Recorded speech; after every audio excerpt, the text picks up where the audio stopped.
Bonjour, bonjour, bienvenue sur reformio.fr. Alors on continue notre formation consacrée à SAS. On en est donc à la troisième partie de notre formation. Donc on avait commencé notre projet d'application mobile. Donc on avait juste géré la partie haute, donc la partie titre de notre première page. Et donc il nous fallait continuer sur l'aspect news. Alors je vous rappelle le modèle que j'avais fait précédemment. Donc le but du jeu, ça va être de construire ici, voilà, la partie news ici.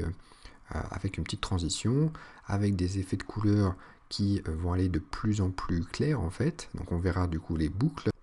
Donc on va terminer ce petit projet là et du coup ça nous permettra de voir comment créer les fichiers de production, donc comment minifier notre fichier style.css au maximum pour pouvoir le mettre plus tard en ligne.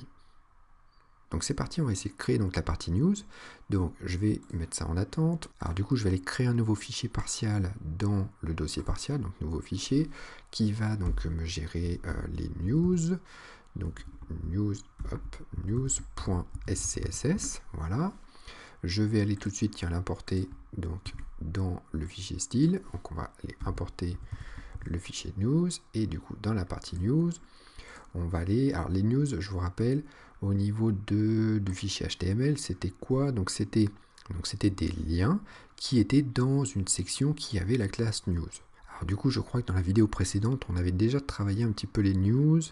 Je crois que je l'avais mis dans app, voilà, donc j'avais fait un include de box qui me permettait d'avoir l'ombre déjà sur les news.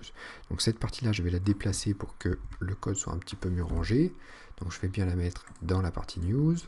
Voilà, et du coup, donc ça c'est l'aspect général. Et donc du coup maintenant on va pouvoir gérer les liens à l'intérieur de la section news. Donc je remets un sélecteur A dans le point news. Je vais pouvoir travailler, je crois que j'avais mis des H3 ici. Donc on va faire un H3, ouais, ce sera très bien. Hein. H3, hop, on va le mettre du coup, je voudrais recoller un petit peu le texte, donc on va faire un margin-bottom, on va le diminuer un petit peu, on va faire un point 3 REM, ça va recoller un petit peu le texte, ok, et du coup les paragraphes doivent aussi avoir des choses, doivent aussi avoir des marges, donc au niveau des paragraphes, on va leur faire un margin-top, on va le diminuer aussi, on va le mettre, bon, on va le mettre carrément à 0, tiens.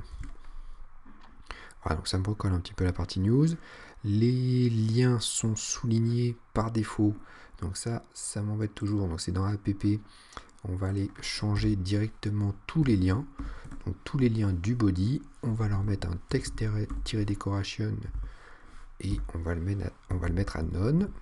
Donc ça me permet d'enlever directement les soulignements sur tous les liens de toutes mes pages en fait. Et du coup, j'aurais plus qu'à changer la couleur donc dans la partie news. Donc je retourne dans la partie news. La couleur des liens donc va être en blanc. Hop, white. Ok. Ça marche. Et on va aussi peut-être lui donner un petit margin, un petit padding, pardon. Donc padding de, on va dire, 0.3 REM et 0.5 REM, donc 0.3 en haut et en bas. Alors du coup je vois que le padding ne fonctionne pas forcément tout de suite parce que par défaut les liens A ne sont pas des display blocs, donc on va rajouter un display bloc sur les liens. Voilà, et donc ça me permet d'avoir la possibilité d'écrire des paddings à l'intérieur. Je vais arranger juste le code pour le mettre dans le bon sens. J'ai toujours l'habitude d'écrire les displays tout en haut. C'est toujours la première propriété que j'écris dans mes sélecteurs si jamais je le change. Donc ça marche. Ok, on est pas mal. Donc après, au niveau de la couleur, ce qui va être intéressant en fait pour nous, ça serait que la couleur se change, se modifie au fur et à mesure. C'est-à-dire que la première news soit d'une certaine couleur, que la deuxième news soit d'une couleur, par exemple, à 10% de la première, la troisième sera 10% de la deuxième, etc., etc. Donc pour ça, on va créer une espèce de boucle. Alors pour ça, du coup, je vais retourner dans la documentation officielle. Donc je ramène la documentation à l'écran. Et on a, je crois pas que ça soit dans cette page-là, je crois que c'est dans la documentation vraiment, la documentation complète. Donc vous avez toutes les propriétés possibles de SAS. Et du coup, vous avez des boucles. Où est-ce qu'ils nous ont mis les boucles? Voilà, les boucles for, par exemple. exactement, voilà, donc c'est ici. Donc on peut faire un arrobas for, donc $i, donc qui sera une variable qui va nous faire un 2, 3, 4, 5 en fait, depuis donc 1 jusqu'à 3, et du coup on va pouvoir rajouter par exemple des petits numéros avec un dièse $i qui va nous faire 1, 2, 3, 4, 5. Donc je vais prendre exactement ce code là, je vais le copier. Donc je vais aller dans la partie news, on va se mettre un petit peu en dessous pour l'instant, et on va coller le code. Donc le but du jeu en fait c'est qu'il me fasse les 3 news à l'affilée. Donc de 1 jusqu'à 3, on est pas mal. Ensuite, il faut que ça me crée une classe, donc pas forcément item, mais plutôt une classe new, ou news, voilà. Je veux donc un point news-1, ok, ça marche. Je vais rajouter par contre des petits entrées aux bons endroits, qu'on puisse bien lire le code. Et du coup, moi, je vais travailler la couleur du fond, donc la background color, donc BGC, voilà, et je vais le mettre en bleu. Donc, je fais un CTRL E, hop, et je ramène un petit bout de bleu. J'enregistre tout ça. Alors, qu'est-ce que ça me génère derrière, cette chose-là? Donc, si je vais voir dans mon fichier style, en fait, ça m'a créé, du coup, ici, voilà, une classe news-1 avec la couleur bleue, une classe news-2 avec la couleur bleue, une classe news-3 avec la couleur bleue. Donc maintenant, je vais pouvoir appliquer du coup ces 3 styles-là, donc ces 3 classes-là, à mes différentes news. Donc je retourne dans le fichier index, et au niveau des classes, alors je vais faire un multiple curseur, donc avec CTRL, si on est dans brackets, je vais avoir une classe qui va être égale à entre guillemets news, et je vais rajouter un petit chiffre derrière, donc 1, 2 et 3. J'enregistre tout ça, et je crois qu'il y avait un petit tiret, par contre j'avais mis un tiret dans la boucle for, donc je rajoute le tiret, voilà, et du coup j'ai bien mes news avec ma couleur bleue qui s'affiche. Mais je vais pouvoir aller modifier et améliorer ma boucle for, donc dans la partie news, je vais dire en fait que cette couleur-là va s'atténuer, va s'éclaircir au fur et à mesure des boucles. Donc pour ça, on a déjà vu plusieurs choses. On a vu qu'il y avait une fonction qui s'appelait lighting, donc qui me permet d'éclaircir une couleur. Donc je veux faire éclaircir cette couleur-là, mais de combien? Alors le combien, on pourrait utiliser des calculs. Donc le i va de 1 à 3.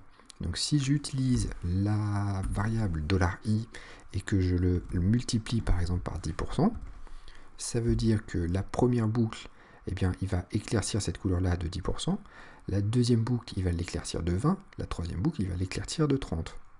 Donc si j'enregistre tout ça, eh bien, j'ai mon dégradé qui se crée automatiquement.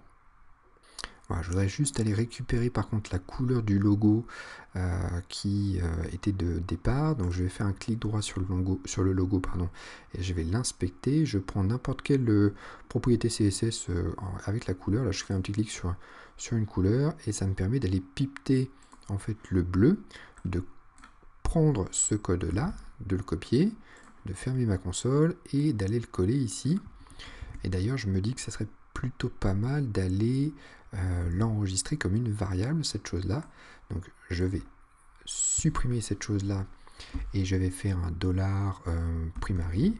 Donc ça sera la couleur primaire. Voilà. Et du coup, ce $primary, je dois créer la variable. Donc ici, au niveau des couleurs, on va faire un $primary avec ma couleur qui correspond à mon logo. J'enregistre tout ça, j'actualise un petit peu tout, et du coup on a une charte graphique qui correspond un petit peu mieux. Donc ce bleu là, c'est bien 10% de mon logo, ensuite j'ai 20% de mon logo, et ensuite j'ai 30% de mon logo. Donc voilà comment créer des boucles dans la partie news, qui va nous permettre de générer des classes à la volée en fait, ou d'adapter les propriétés au fur et à mesure du temps. Alors je continue, du coup ce que je voudrais en fait c'est que quand je passe sur la petite news, eh bien cette news s'agrandit un petit peu. Donc pour ça je dois faire un élément sur le survol. Donc si je suis sur le point news quelque chose, eh bien je vais pouvoir lui rajouter un élément au survol, donc un $over.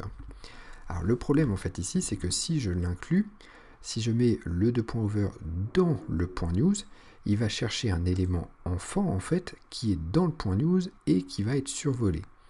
Or, ce n'est pas un élément enfant. Moi, c'est quand je survole le point news en lui-même. Donc du coup, pour répéter, pour reprendre le sélecteur parent, il faut que je rajoute un petit « et » directement par-dessus. Donc en fait, dans mon CSS, ça va écrire un point news-1, 2 points over. Donc voilà, quand on va travailler en fait directement sur l'élément parent, sur le sélecteur parent, on peut rajouter le petit « et », le « et » commercial, qui va nous permettre de dire des propriétés en plus sur cet élément-là. Donc du coup, au survol, eh bien, je vais faire un transform de transform. On va le faire en échelle, donc en scale. Donc voilà, un scale. Et puis, je ne vais pas l'agrandir beaucoup. Donc on va faire un point 0,5, on va voir. On va voir ce que ça donne. Hop, j'enregistre tout ça.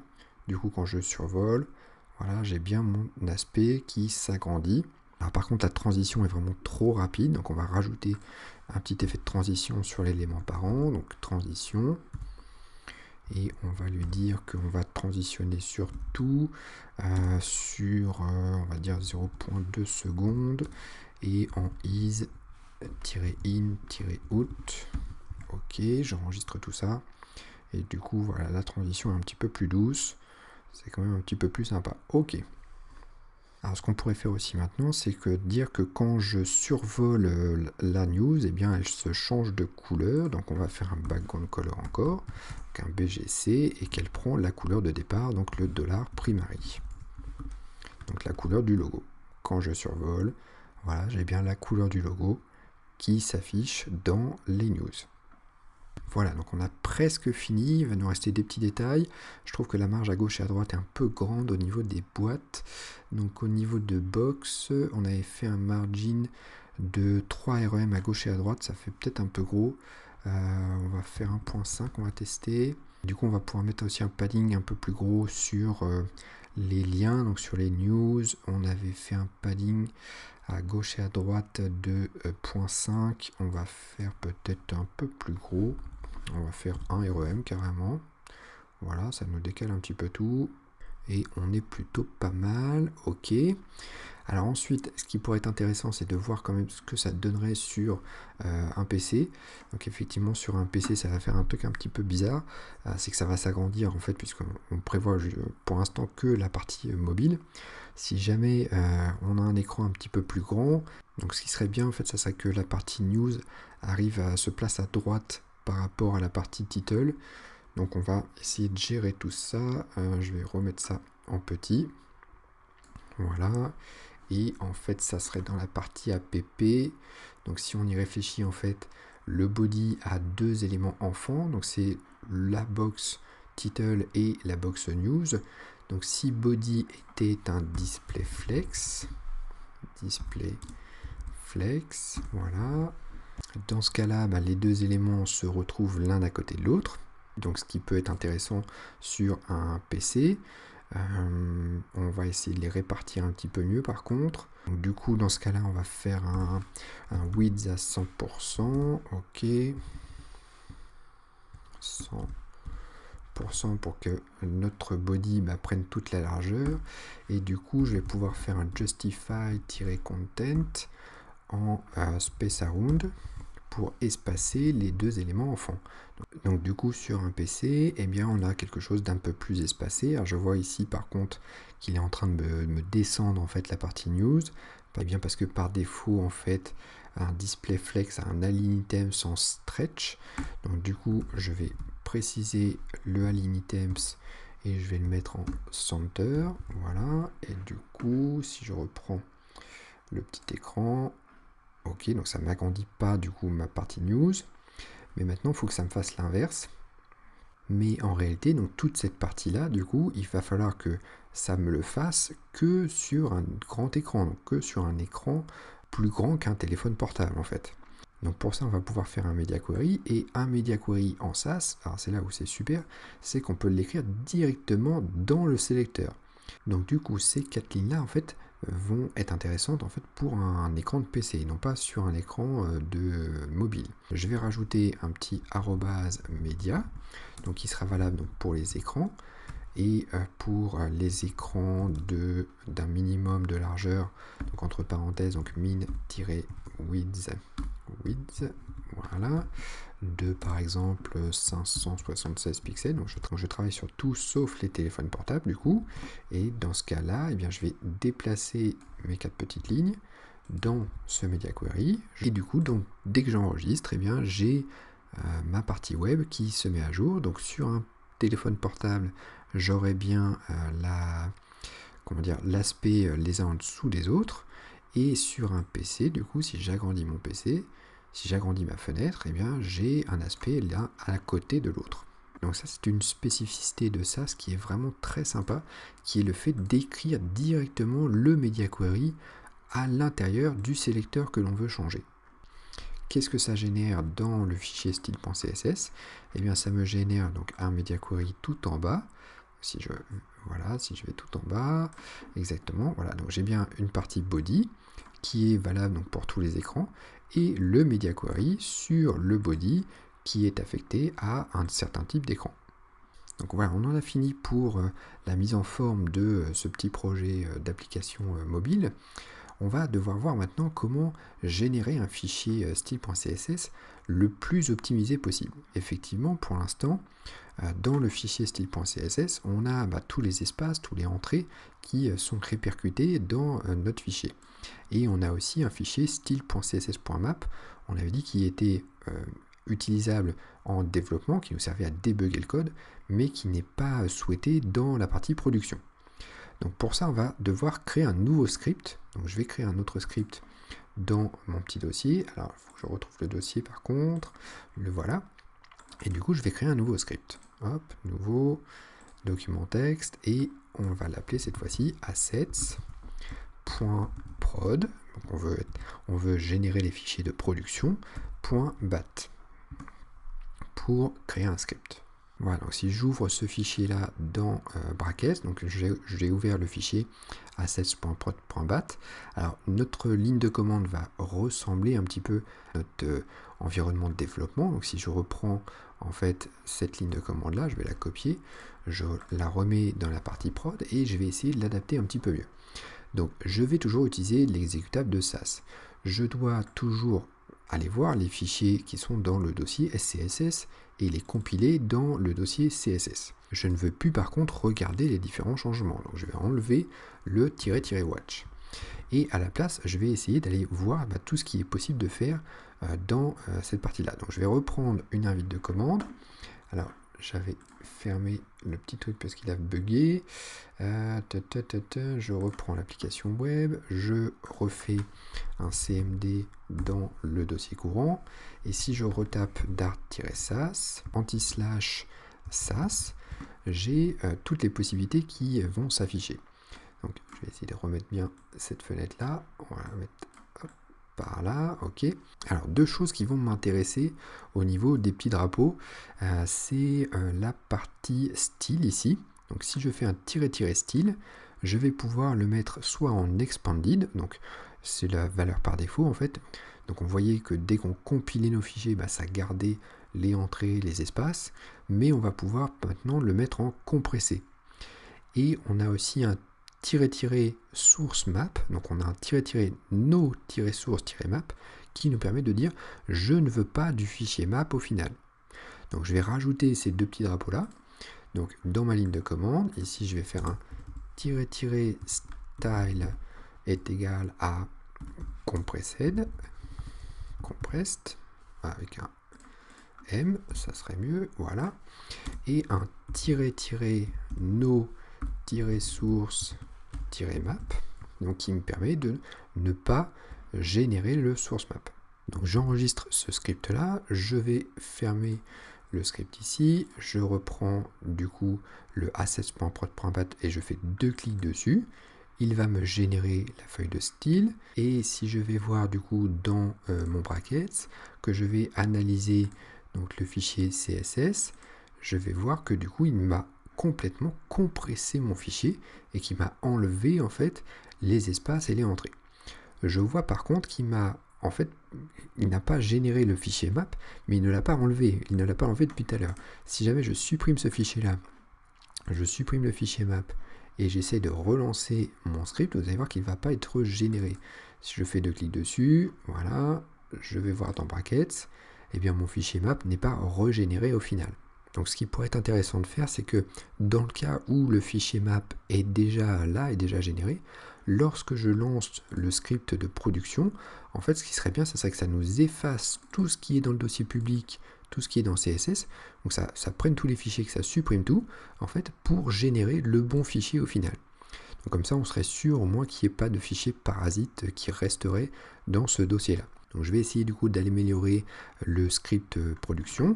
Donc je vais réouvrir dans brackets le fichier assets.prod.bat et avant de compiler nos fichiers, ce serait bien en fait qu'il fasse le ménage dans le dossier style. Donc pour ça, on va faire une petite ligne de commande version Windows. Donc on va faire un del, on va faire un /q pour qu'il supprime les fichiers sans demander la confirmation. Et donc on va aller voir dans le dossier public, dans le dossier CSS. Alors attention, dans Windows, des fois c'est des slash, des fois c'est des anti-slash. Faites attention, c'est toujours un peu embêtant. Et donc je vais supprimer tous les fichiers. Donc je vais faire un étoile.étoile. Voilà, donc il va dans le dossier public, dans le dossier CSS, il va récupérer tous les fichiers de n'importe quelle extension et il va les supprimer en fait. Puis ensuite, il va les compiler sans le source map et en version compressée.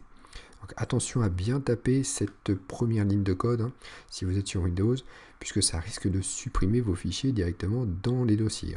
Donc vous ne vous trompez pas sur la ligne de commande. Donc j'enregistre tout ça, on va essayer de mettre en parallèle les dossiers et les scripts. Donc je repars ici dans mon application web, ok.